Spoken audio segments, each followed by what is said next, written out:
this is McDonald, and I want to welcome you to Stress-Free Holiday Homes. In this video workshop, we are going to cover the plan. The first thing we're going to tackle are how you lay out your home, how you bring in all of the different elements, how you create a mapping, a flow, deal with density, formality, all sorts of things that we throw around every day in the design studio. But I want to equip you so that you can do it in your home. The first thing I want you to do is to take a look at the PDF document. If you look below the video, you'll be able to find your copy. You can click on it, download it, or print it. And on page 2, the first thing we're going to cover are the 5 steps in how to plan. The first thing we're going to do is we're going to identify the number and the name of the rooms that you want to decorate this season. The second thing we're going to do is talk about the number of colors and accents. The third thing I'm going to share with you is something called the density scale, which basically means how much of the space is going to be decorated and filled versus empty. The final thing we're going to cover is something called the formality scale, and that means is each individual space going to be highly formal or more casual. The goal of this part of decorating your holiday home is really simple.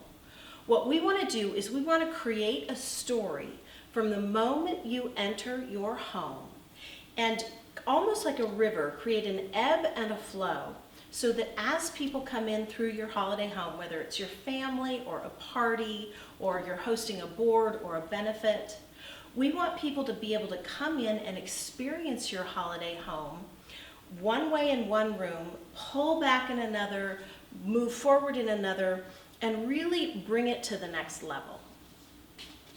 If you go on to page number 3, in its simplest form, it's really about coming up with the name and the spaces of the rooms that you're going to decorate. Then we're going to tackle the colors and the accents, and then finally the type and the style.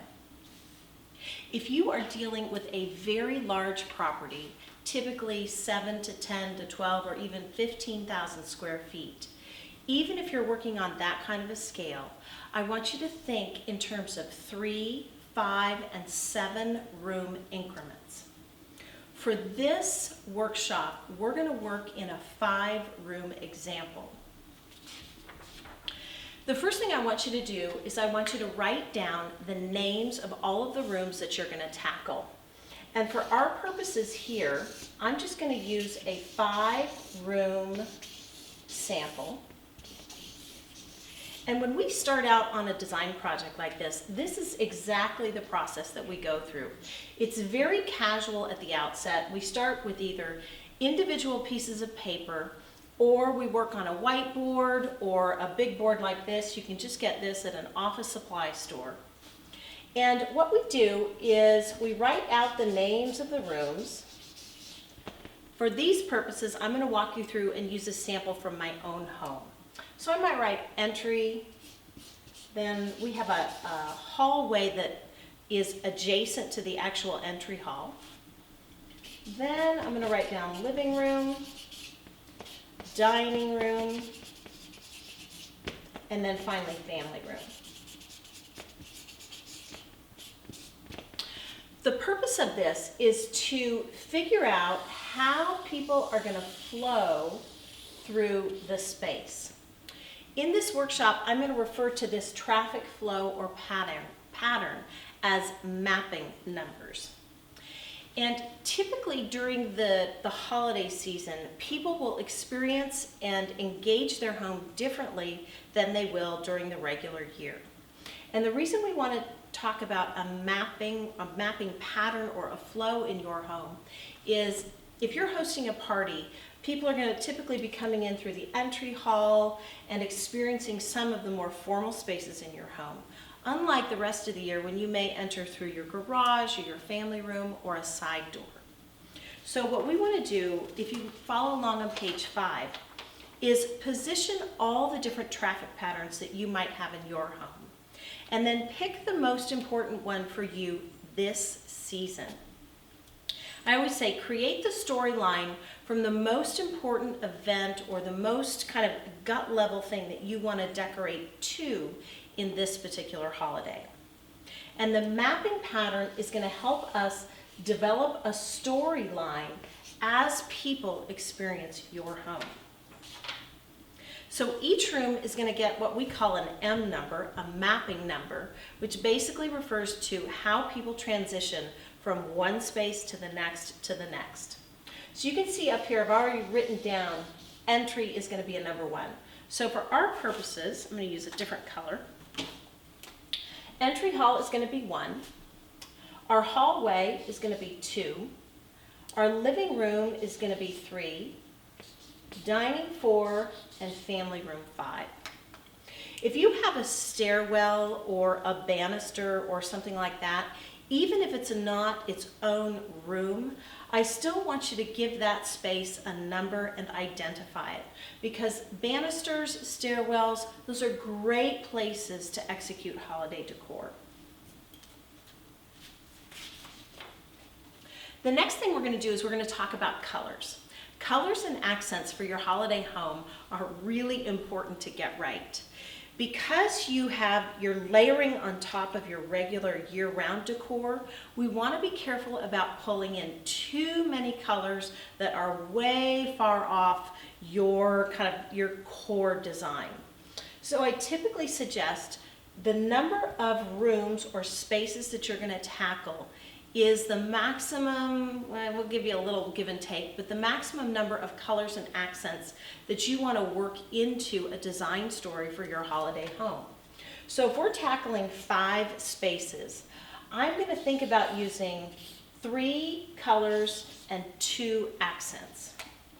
A color would be, a red and a white, a red and a green, a blue and a white, a purple and a green, whatever color story we're going to develop for your home. And then an accent might be a pattern, a texture. Examples might be a tartan or like a twig, a really natural texture. If you look on page 8, I actually have a couple samples for you. So colors would typically be a solid or a metallic, and then an accent can be everything from a nativity collection or a menorah collection to nutcrackers to a beautiful herringbone or a polka dot or some sort of texture or some sort of flourish that you want to use in your home for the holidays. On page 9, I have a couple of different samples, and these are actually, the accents are taken from holiday shows, wholesale holiday, almost like fashion shows that come out each year, believe it or not, in January. And in January, just like the fashion industry, the home design industry for the holidays introduces their new designs for the coming up seasons and for the coming up year.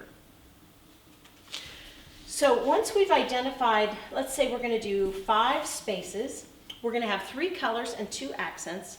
The next thing we want to talk about is what I call density. And density is one of the most important tools that you're going to use in decorating and planning out your holiday home. Density is basically how much space am I going to fill up or not fill up. And the reason I like to talk about density so much, especially in these first planning stages, is you want to get a handle on how much space you are going to fill in each one of these rooms. Part of telling a really excellent design story is not having the same volume or the same amount of stuff in each one of these spaces.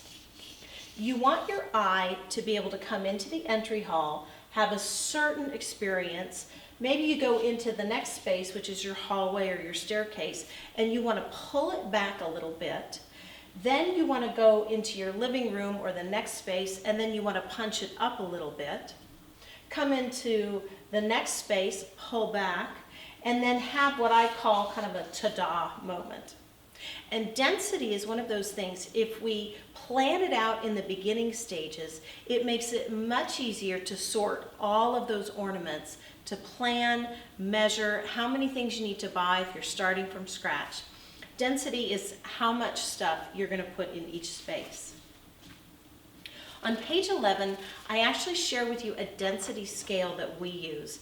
It's 1 through 10, And one is what we call austere. A very small percentage of the space is going to be decorated for the holidays, maybe 10%. And we take it all the way up to 10, which we lovingly call Vegas Baby, which is just that over the top. Every inch of that space is going to be filled with some sort of holiday decor. The next thing we're going to tackle in the planning portion is what I call formality.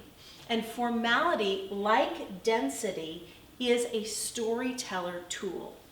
One of the best ways to have a really successful, excellent holiday home that looks like you is to take the time to think about how much stuff you want in each one of these rooms ahead of time. And then understand that formality doesn't have to be the same in each one of these spaces. Just like a good outfit or just like a beautiful song, there are ebbs and flows.